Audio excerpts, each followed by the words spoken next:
hari ini hari Jumat, tanggal 22 Januari tahun 2016, pekan biasa kedua di tahun C dalam kalender liturgi gereja, sekaligus merupakan hari kelima pekan doa sedunia.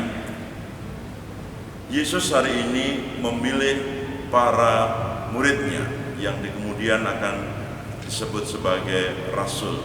Mereka adalah pelayan-pelayan. Mereka adalah orang-orang yang nantinya akan melanjutkan karya Yesus yang selama ini telah memberikan diri seutuhnya.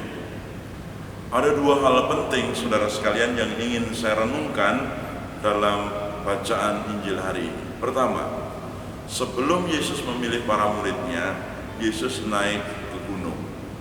Kalau kita lihat di dalam kisah-kisah dalam peristiwa-peristiwa Injil, untuk apa Yesus naik ke gunung? Umumnya dalam teks lain, Yesus naik ke gunung untuk berdoa. Mengapa berdoa harus ke atas gunung?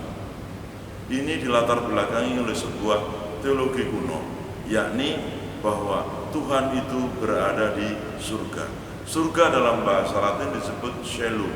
Shalom itu juga berarti langit. Artinya bahwa gunung adalah posisi daratan yang paling dekat dengan langit, dengan surga, dengan Allah.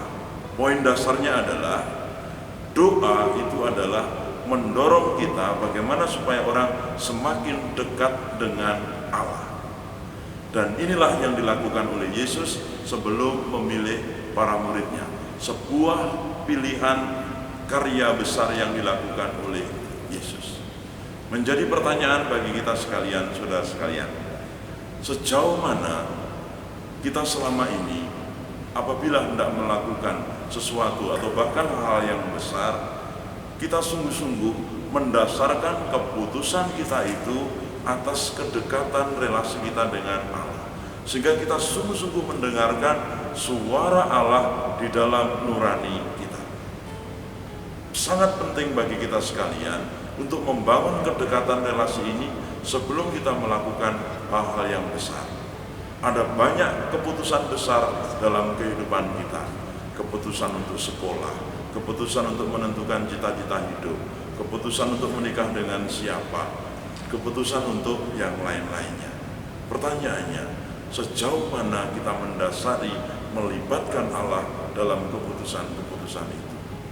Yesus bahkan dalam teks Injil lain mengatakan semalam-malaman ia berdoa. Hanya mau mengatakan kepada kita sekalian bahwa ia membangun kedekatan relasi dengan Tuhan itu sungguh-sungguh serius. Lalu hal kedua yang ingin saya renungkan adalah bahwa Yesus memilih 12 murid. Kalau kita lihat nama-nama mereka terdiri dari aneka macam kelompok yang berbeda-beda.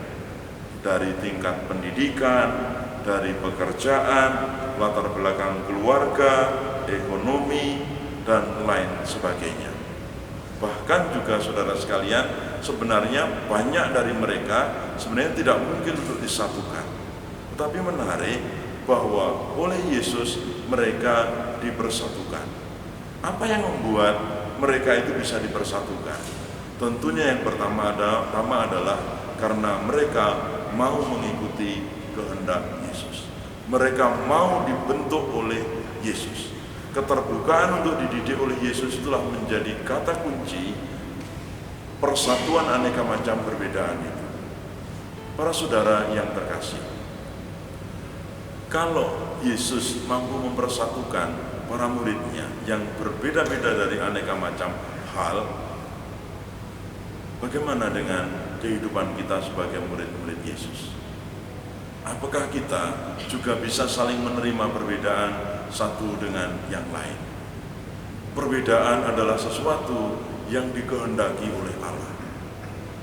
Namun mengapa seringkali manusia menolak perbedaan satu dengan yang lain? Entah berdasarkan ras, entah berdasarkan agama, entah berdasarkan ekonomi, status sosial, dan macam-macam. Tuhan menghendaki kebersamaan.